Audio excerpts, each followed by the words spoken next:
Movie के शुरुआत में हम जेनिफर नाम के एक राइटर को देखते हैं जो शहर से दूर एक शांत जगह में रहने आती है ताकि वो अपनी बुक लिख सके। फिर वो अर्ल नाम के एक आदमी से मिलने आती है जो उसको कैबिन की चाबी देगा। तब अर्ल उसको घर की चाबी देता है और वहां जाने का रास्ता भी बताता है। अब रास्ते में जेनिफर एक पेट्रोल पंप में रुकती है और गाड़ी में पेट्रोल भरवाती है। तभी उसे दो लड़के दिखाई देते हैं जिनका नाम एंडी और स्टैनली होता है और वो दोनों उसे ही देख रहे थे। तभी उसके पास जॉनी नाम का एक वर्कर आता है और उसकी मदद करने लगता है। तब वो जेनिफर से पूछता है कि वो कहाँ रुकी है, जिस पर वो बताती है कि मैं पास ही के एक कैबिन में रहने वाली हूँ। जिसके बाद वो जॉनी को पेट्रोल के पैसे देकर वहां से चली जाती है और अब वो अपने कैबिन में पहुंच जाती है जो कि जंगलों के बिल्कुल बीचों बीच था। जिसके बाद रात में जेनिफर अपनी बुक लिखने लगती है, जिस दौरान गलती से उसका ड्रिंक कपड़ों में गिर जाता है और वो उसे धोने के लिए घर के अंदर जाती है। तभी हम देखते हैं कि घर के बाहर से कोई उसका वीडियो बना रहा है। फिर अगली सुबह जेनिफर जब जंगलों में जॉगिंग कर रही थी तभी उसे जंगलों के बीच एक घर दिखाई देता है। तब वो उस घर के अंदर जाती है लेकिन वहां पर कोई नहीं था और पूरा घर एक कबाड़ बन चुका था। जिसके बाद वो वापस अपने घर आ जाती है और फ्रेश होने के लिए वॉशरूम में जाती है लेकिन वहां पर पानी नहीं आ रहा था। फिर वो उसको ठीक करने के लिए एक प्लम्बर को बुलाती है और कुछ देर बाद मैथ्यू नाम का एक प्लम्बर वहां पर आता है और उसके पाइप को ठीक कर देता है। तब ये देखकर जेनिफर उसके गाल पर किस करती है और उसको थैंक यू कहती है, लेकिन मैथ्यू का दिमाग कम होता है इसीलिए वो घबरा कर वहां से चला जाता है।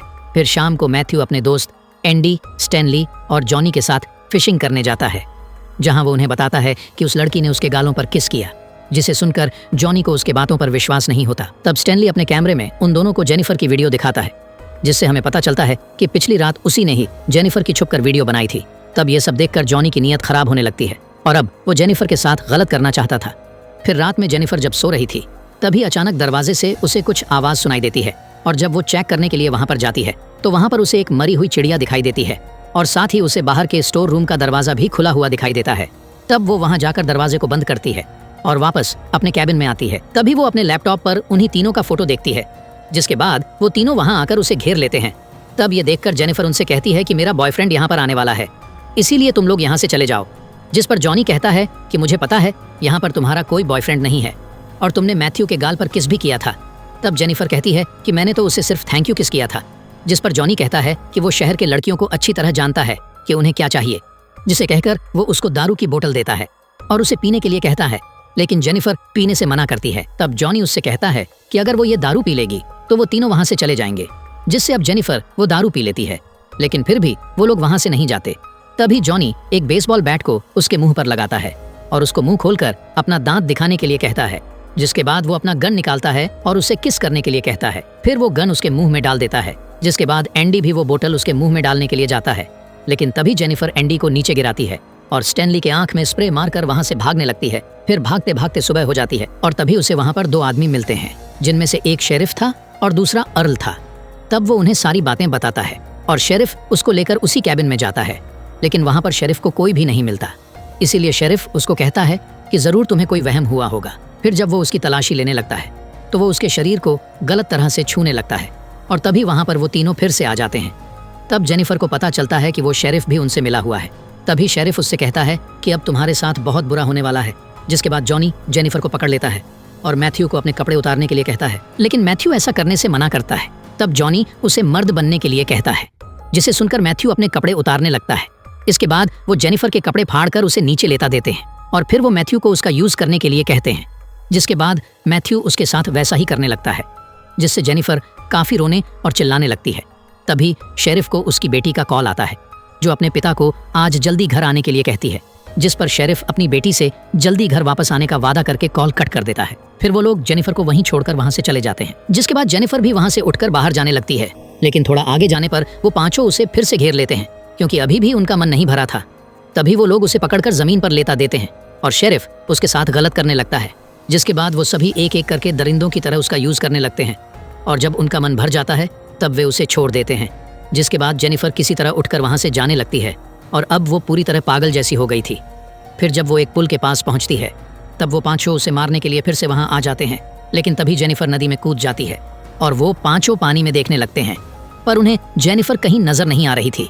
फिर वो कई घंटों तक उसकी बॉडी के ऊपर आने का वेट करते हैं, लेकिन जेनिफर की बॉडी ऊपर नहीं आती, जिसे देखकर शेरिफ उन्हें कहता है कि तुम लोगों को जेनिफर पर नजर रखनी होगी। अगर वो यहाँ से भाग गई तो हम सभी मुसीबत में पड़ सकते हैं। फिर वो जेनिफर के सभी सामानों को जला देते हैं ताकि कोई सबूत ना रहे कि वो यहाँ पर आई थी। जिसके बाद रात में शेरिफ अपने घर आता है और अंदर जाकर अपनी बेटी से मिलता है, जहाँ उसकी बेटी उसे बताती है कि वो ऑनर्स प्रोग्राम के लिए सिलेक्ट हो गई है। फिर अगले दिन शेरिफ अर्ल के पास जाकर उसे उसकी चाबी लौटाता है। तब अर्ल उससे पूछता है कि क्या वो लड़की चली गई है, जिस पर वह बताता है कि हाँ वो चली गई है। फिर हम मैथ्यू को देखते हैं जो जेनिफर के साथ गलत करके काफ़ी गिल्टी फील कर रहा था। जिसके बाद रात में अर्ल शेरिफ को कॉल करता है और कहता है कि उसे जेनिफर की बहन का कॉल आया था, जो कह रही थी कि अभी तक उसकी बहन वापस नहीं आई है। तो क्या तुम्हें पता है कि वो कहाँ गई है? जिस पर शेरिफ बताता है कि नहीं, मैं नहीं जानता। फिर अगली सुबह स्टैनली भागते हुए एंडी और जॉनी के पास आता है और उन्हें बताता है कि उसका कैमरा चोरी हो गया है, जिस पर जेनिफर की वीडियोस थी। तब ये सुनकर जॉनी स्टैनली को पीटने लगता है और कहता है कि तुम्हें वो रिकॉर्ड करने की क्या ज़रूरत थी। फिर रात को जॉनी जब टीवी देख रहा था तो उसे अपने दरवाजे पर कुछ आवाज़ आती है और जब वो देखने के लिए वहाँ जाता है तो वहाँ पर उसे जेनिफर की चप्पल दिखाई देती है, जिसे देखकर वो काफ़ी डर जाता है। तभी उसे झाड़ियों से कुछ आवाज़ें आने लगती है और जब वो वहाँ जाता है तो वहाँ पर उसे मैथ्यू के रबर बैंड्स मिलते हैं, जिससे उसे लगता है कि मैथ्यू ही ये सब कर रहा है। फिर अगले दिन शेरिफ जब अपने घर आता है तब उसकी पत्नी उससे कहती है कि किसी ने तुम्हारे लिए एक कैसेट भेजा है, और जब वो उस कैसेट को देखता है तो वो समझ जाता है कि उसमें जेनिफर की वीडियो है। इसीलिए वो तुरंत उन तीनों के पास जाता है और स्टैनली को पीटते हुए बताता है कि तुम्हें वीडियो बनाने की क्या ज़रूरत थी। तभी जॉनी कहता है कि कल रात उसे भी कोई परेशान कर रहा था और ये सब ज़रूर मैथ्यू ही कर रहा है, क्योंकि उसे जेनिफर की मौत से गिल्टी फील हो रहा था। तब शेरिफ उनसे मैथ्यू को ढूंढकर उसके पास लाने के लिए कहता है, जिसके बाद शेरिफ शिकार के बहाने अर्ल को लेकर जंगल में जाता है और उसे शूट करके मार डालता है, क्योंकि उसे भी उन पर शक होने लगा था। उधर मैथ्यू जेनिफर के घर जाता है और उसके बारे में सोचने लगता है। तभी उसे जेनिफर की आवाज़ सुनाई देती है, इसीलिए वो ऊपर जाता है, लेकिन तभी वो सीढ़ियों से नीचे गिरकर बेहोश हो जाता है और जब उसे होश आता है तो वो जेनिफर को उसके सामने बैठा हुआ देखता है। इसीलिए वो उसके पास जाकर उससे माफ़ी मांगने लगता है, लेकिन तभी जेनिफर एक रस्सी से उसका गला दबाने लगती है, जिससे मैथ्यू वहीं पर बेहोश हो जाता है। यानी अब जेनिफर उन सबसे बदला लेने वाली थी। फिर अगले दिन एंडी और स्टैनली मैथ्यू को ढूंढने के लिए जंगल में जाते हैं। तभी एंडी को वहाँ एक घर दिखाई देता है और वो चेक करने के लिए उस घर में जाता है और दूसरी तरफ स्टैनली के सामने जेनिफर आ जाती है और जब उसको मारने के लिए आगे बढ़ता है तो उसका पैर एक ट्रैप में फंस जाता है और चीखने की आवाज़ सुनकर जब वहाँ पर एंडी आता है तो पीछे से जेनिफर उसको मारकर बेहोश कर देती है और साथ ही वो स्टैनली को भी मारकर बेहोश कर देती है। फिर एंडी की जब आँख खुलती है तो वह खुद को बाथटब के ऊपर बंधा हुआ पाता है। तभी जेनिफर पानी ऑन करके उस बाथटब को भरने लगती है और उधर स्टैनली को उसने पेड़ से बांध दिया था। तभी वो उसका भी वीडियो बनाने लगती है और वो उसका आईब्राउ उठाकर पेड़ से बांध देती है। इसके बाद वह एक मछली को काट कर उसका मांस स्टैनली के आंखों में घुसा देती है। तब उसके पास कुछ पंछी आकर उसके आंख में लगे मांस को खाने लगते हैं, जिसके साथ उसका आंख भी निकल जाता है और वो वहीं पर मर जाता है। जिसके बाद वो एंडी के पास जाती है और उसके पानी में एसिड पाउडर मिलाकर उसमें से एक लकड़ी निकाल देती है, जिससे एंडी पानी में चला जाता है और उसका चेहरा झलकर वो भी मारा जाता है।